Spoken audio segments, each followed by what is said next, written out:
Welcome back. You're watching HFO-TV. Welcome back to HFO-TV. I'm Greg Frick, partner at HFO Investment Real Estate. Here again today, we're lucky enough to have Josh Lehner, economist with the state of Oregon. Thank you for coming. Thanks, Greg. Pleasure to be here. Maybe you can give us a little background, or maybe a little bit on your background, how long you've been with the state, and kind of what does the state economist do in general? I mean, I know what an economist, but how does the relationship to the state would be great. Yeah, in our office, the Oregon Office of Economic Analysis, we do the revenue and economic forecasting for the state. So for the legislature, how much money do they have to spend when it comes to their budgets? That's the prime directive of what we do. We also do a few other things when it comes to highway costs and the youth authority and the prison forecast and things like that. But my prime focus is on the economic outlook for the state. When you guys do the economic outlook for the state, do you break it down by metropolitan areas, or just always the state as a whole, or it just kind of depends on the various projects? In terms of the official forecast that we produce, it's a state level one, right? So total jobs across the state by different industries and different income components. How are wages doing? How are capital gains doing? That sort of stuff. And we do it at a statewide level, but however, obviously we have to focus considerably on the different regions of the state, given each one's performing a little bit differently and they have different population growth dynamics and things like that. Interesting, okay. And now that we're out of session now with the legislators, so does that kind of give you guys more time to kind of big picture projects in terms of how the economy is going, as opposed to specific on how this bill is going to affect the economy or what this is going to do? Yeah, absolutely. We have a little bit more free time in terms of some of the various research projects we're doing right now. We're digging into, again, in recent years we've been really digging into housing. We're also digging into things like labor force participation. We have a lot of people that aren't working today that maybe historically would have been working in a stronger economy. We've brought a lot of them back in and they're starting to work again, but there's still a chunk that's kind of missing from the economy. And so what are some of the reasons and the drivers for that? That's another area that we've been looking into a lot. Well, why don't we start on that? I mean, I know you hear the kind of that hidden unemployment, the person that's maybe unemployed, underemployed, or they're not actively looking. In turn, we hear a lot about population growth, coming in, Portland specific, 30,000, I think last year roughly. So of that, are they coming in without employment? Are they underemployed? Is that kind of what you guys look at to see what's driving? Yeah, absolutely. There's two components there, right? The first one is if we need more labor, we know the labor market's tight, unemployment's really low, businesses are saying it's harder to find workers today because it's a tight labor market. There's two components. You can either bring more people in from outside, of which we're doing a good job of that again. Migration flows have returned all the way to what they were in the 1990s today, right? So we're getting a lot more people moving in and they're able to find jobs. The other component is the people that are already here, getting them to work at a larger degree, right? Getting them to actively look for a job. That's the one that's been a little bit more challenging because we're talking about these long-term structural issues where maybe, and this is particularly impacting folks that maybe don't have a college degree. They lost that good middle wage job sometime in the last 2 decades, and the only thing they can find to replace it is a low wage job or no job. And so getting some of these folks back into the labor force or finding them a good enough job opportunity to make them want to work, that's where the real challenge lies, and how much of that's permanent, how much of that is just a cyclical thing. That trying to tease that out is a hard thing. Which is what the state has gone through before, back in the timber, when the timber industry kind of took a big turn. You had all these, you had this kind of whole employment base, and you had to get retrained, refocused, and how that works in the spectrum is a little tough, I'm sure. Yeah, absolutely. And in the 80s, when we had an even worse recession than what we just went through, people actually left the state, right? We saw population losses during the early 80s, which we didn't see this time, right? People have kept moving in. That's the only time in Oregon's modern history that we've lost population. In the 80s? Early 80s? Yeah, in the early 80s. And we haven't gone through that again to that same degree this time. Interesting. Now, I know we've heard a lot about the recovery, the expansion, locally in the Portland area, kind of the I-5 corridor. Are we seeing that across the whole state, or are there, is Deschutes County, I know Deschutes and Bend has come back, but what's kind of your vision around the whole state? Each component of the state, or each regional economy of the state, is kind of at a different phase in their own recovery or expansion. The good news is that it's, after 8 years of expansion, the recovery has now hit every single corner of the state. whether it's on a geographic region. So the southern coast, Coos Bay and Brookings and stuff that have suffered quite a lot, right. They're now adding jobs. And if anything, they're actually starting to pick up job growth, right? You know, okay. They started from such a low base, it's starting to even accelerate a little bit, which is good news. Now they're not all the way back to where they were a decade ago. unlike in our urban areas, Portland and Bend in particular, as you were mentioning, they're by far at their historic highs for the labor market. But some of the other regions, the southern swath of the state, are seeing gains as well, which is good news. It took a while for some of these places to come back online, partly due to what you'd call the industrial structure. Things like housing and government make up a really large share of these regional economies, particularly in rural Oregon. And it's not so much that rural Oregonians love government, right? We don't have a ton of government in these areas. It's rather that they're lacking the big, diverse private sector economies that you find in the urban areas, the ballet dancers and advertising executives and things like that. So are you seeing, I know in the urban and the kind of rural areas, manufacturing was very, are we seeing a pushback in that, or has it changed kind of where it was before to the new jobs that are being created? Is it a different kind of economy? In terms of the shifting of the jobs, there's no question it's very similar, where we've lost a lot of that manufacturing, starting with the timber in the 1980s in a lot of these communities. And unfortunately, for a variety of reasons, those jobs aren't coming back. Some of it due to logging restrictions, some of it due to automation and mechanization in the mills.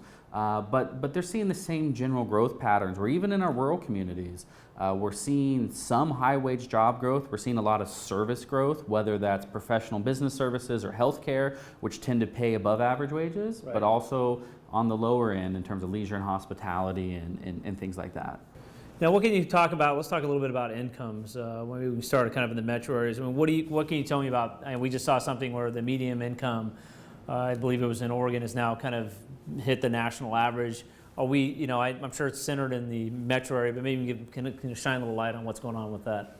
Yeah, there's no question when it comes to income in the state that's following the same pattern as growth, as job growth. And so here in Portland, the incomes for the typical household, the median household, is now nearly 9% above where it was a decade ago, and it's significantly outperforming nearly all of the other metropolitan areas in the country. The Portland's growth has been astonishing.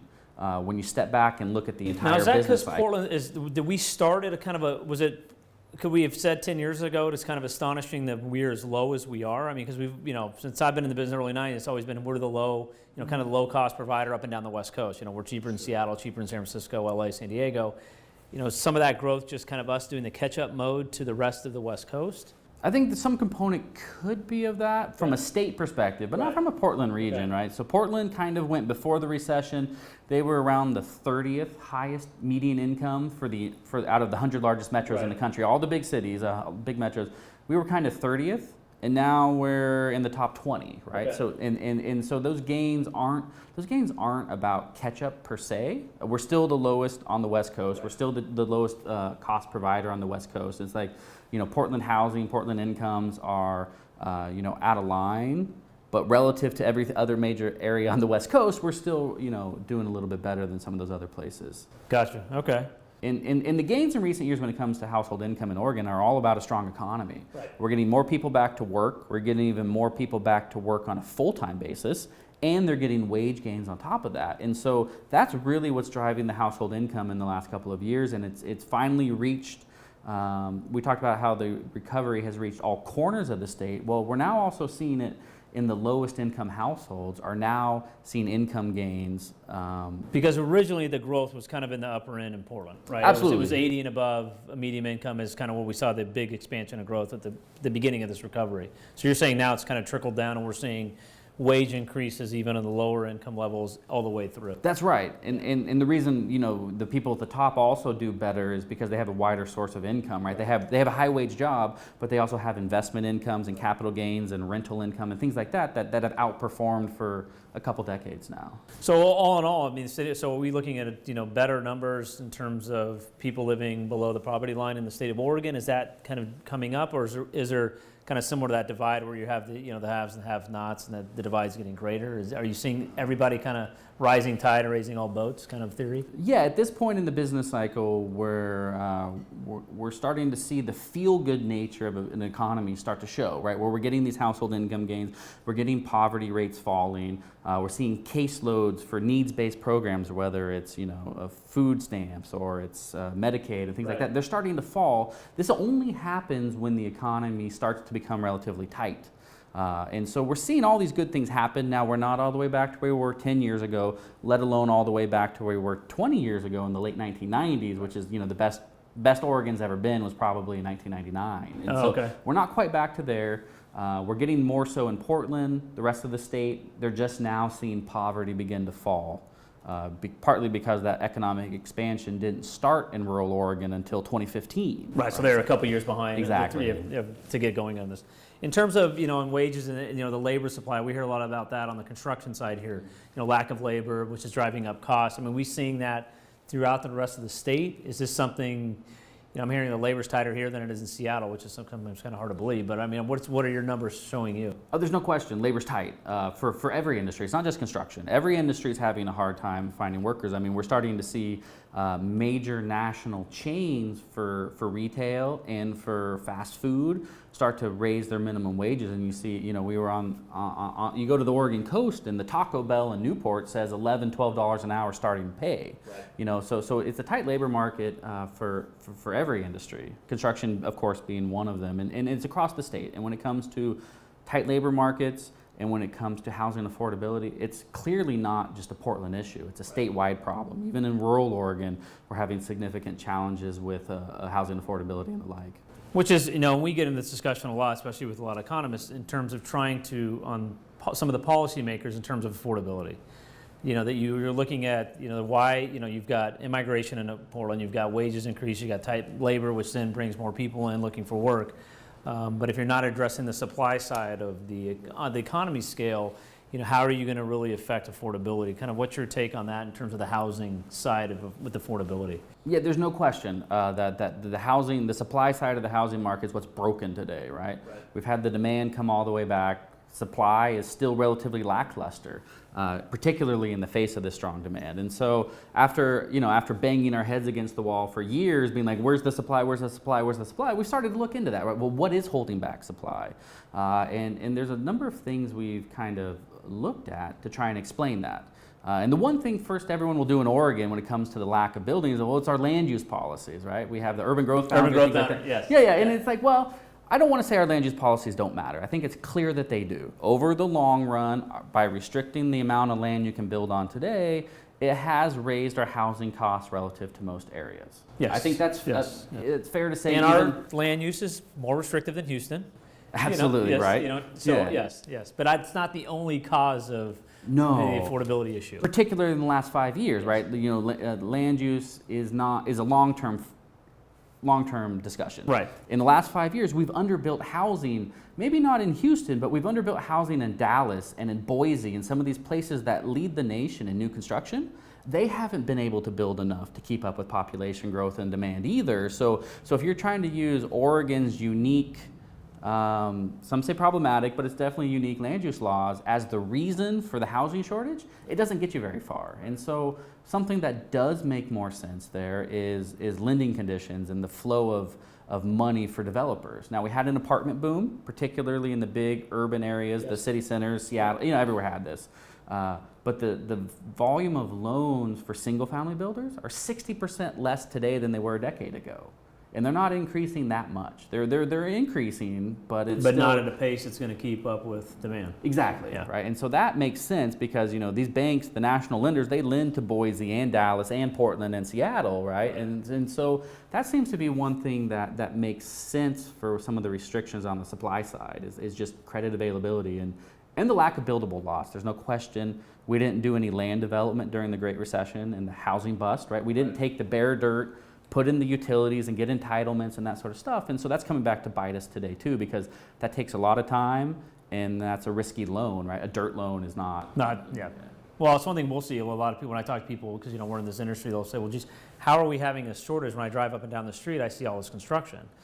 And I have to remind them, so if you looked at the fundamentals back in 2011, 2012, we should have been building a lot of units at that point. We had immigration, wages were up, but because of lending coming out of the recession, there wasn't a lot of construction money. There's very few developers that were able to move forward. What we were building in 11, 12, 13 wasn't even going to meet supply. So now we've got a backlog on that. And then even what's being done now, it seems like a lot of units because it's concentrated in certain neighborhoods, but it's not spread.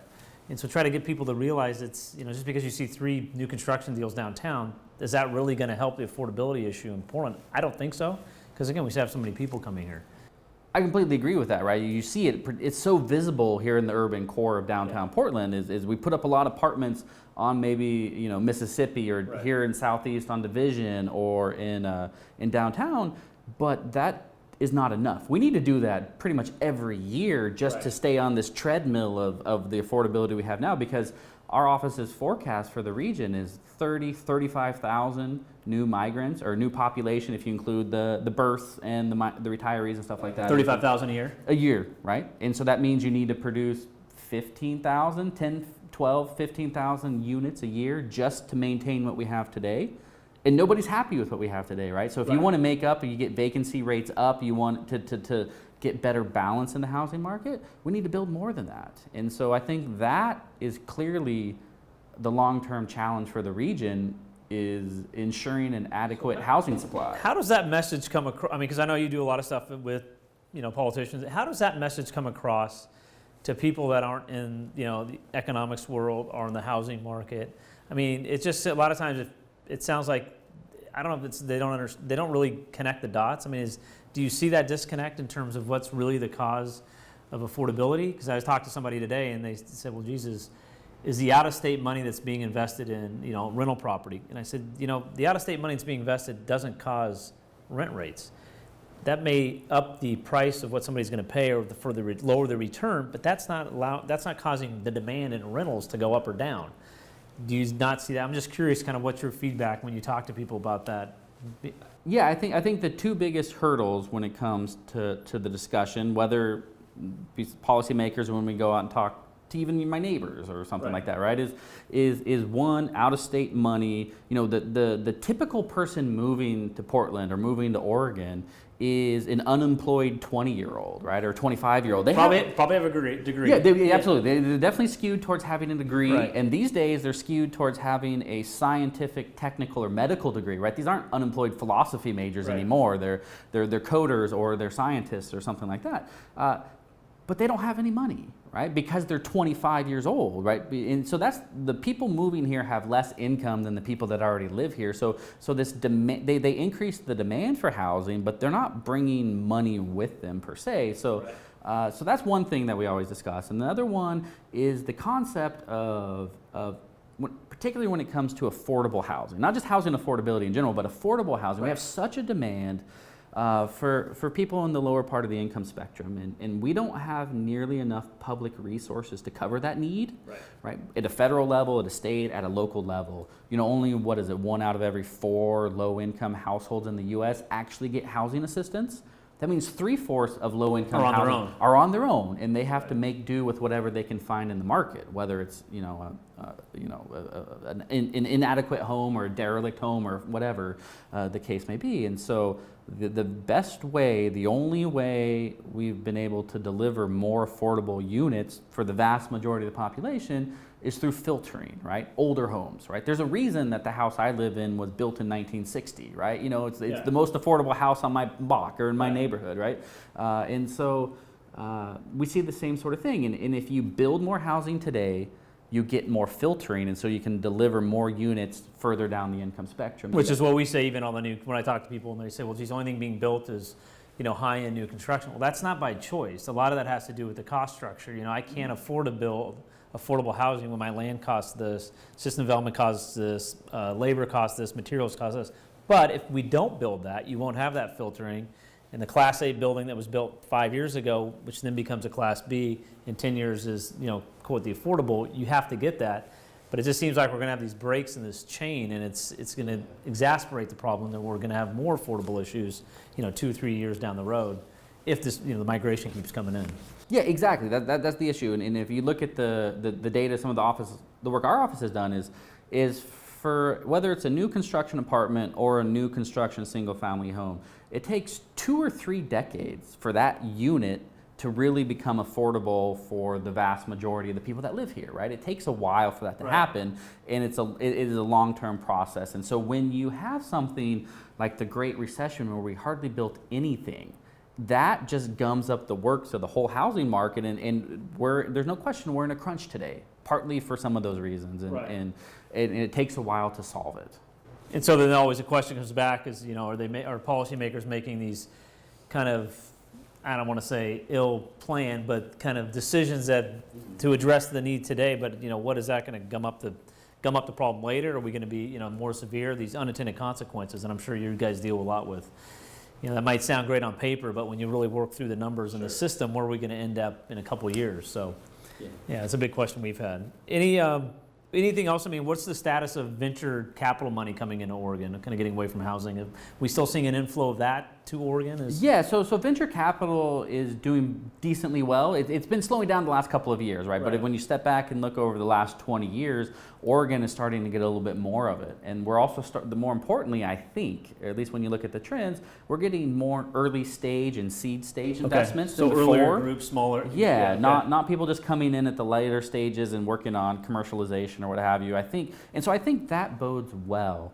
Now that said, that doesn't fix our long-term problem. This is a U.S. issue where entrepreneurship today is basically at a historic low. Right. That people think, well, we see Google and Facebook and all these sort of tech companies. Well, A, they're 10 to 20 years old already. Yep. They're not new, and B, that's such a small sliver of the economy. So entrepreneurship is really low, and that has economists concerned because typically growth comes from new ideas, new firms, new products. They propel us forward, and if we're not doing that today, are we going to see a downfall in innovation and things like that? Yeah. We'll have 3 or 4 major companies in each sector running everything, and you don't have any entrepreneurship kind of pushing the envelope. Exactly, and that would spell bad news in general for long-term growth. And so that's where economic research is today, is we're concerned about that. In Oregon, we're seeing the same trends as nationwide. Okay. But the fact that we're starting to get more of that early entry seed stage funding seems to be, at least it's potentially encouraging, because if we get just 1 or 2 of these companies to hit and become really successful, that's going to be great news for the local economy. Anything on the horizon from an economist standpoint for Oregon or Portland in terms of things that maybe surprised you, or you're looking at more highly, say, hey, I'm really watching this to see kind of how this is going to affect moving forward? Well, I think 2 things. Is first, the growth in the last couple of years, in the last 4 years, has been above our expectations. Right. We thought we'd get some pickup, we'd see some expansion or some recovery accelerate, and things would get better. But I think there's no question it's been better than we thought it would be, particularly here in the Portland metropolitan area. It's been tremendous, particularly when you stack it up against the other big cities across the country. And so that's obviously good news. On the downside, Oregon's long-term comparative advantage, the thing that has really propelled us over time, is our ability to attract young, skilled households. The ample supply of young, skilled labor has been a tremendous boon to our economy. And maybe we don't train them here locally, right? Places like, but we can bring in a Stanford engineer or a University of Michigan graduate, and we can bring them in at a discount because they want to live here, right? The flip side of our lower incomes in general is the fact, well, that means you have lower labor costs for businesses. And so to the extent that this is put at risk because the affordability has been a challenge and it's stopped getting worse for the most part, but it hasn't gotten better yet. Right. And so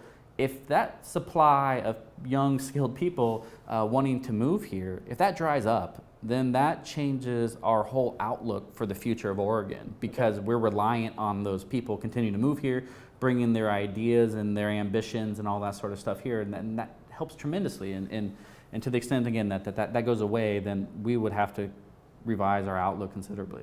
And that's been a big concern of ours when I'm talking to people about affordability is, when you talk about, rent control, you can talk about limiting supply, but does that really address the issue? At some point, when we start losing the advantage that, Oregon has had, and you start having companies looking at other places because of that, they can't house their employees or whatever the case may be because of lack of supply. That's going to trickle, that's going to be kind of, and I hope it's not the aha moment. I hope we can address this before we get there. But sometimes you almost think you kind of got to hit that bottom to say, okay, wait, we've got 3 companies that are going to come here. They're going to go to Austin or Salt Lake City because of affordability issues. Will that change kind of the political spectrum to say, hey, maybe we need to address the supply side and figure out a way to make this work? So that's what we're looking at as well. All right, thank you. Thanks for that information. It's very informative. Thank you again for coming on HFO-TV, and we'll see you next time. Our entire office specializes in multifamily real estate, making HFO the largest multifamily brokerage in the Pacific Northwest. Your success is our passion. Build your legacy with HFO. Call 503-241-5541 or visit our website at hfore.com for more information.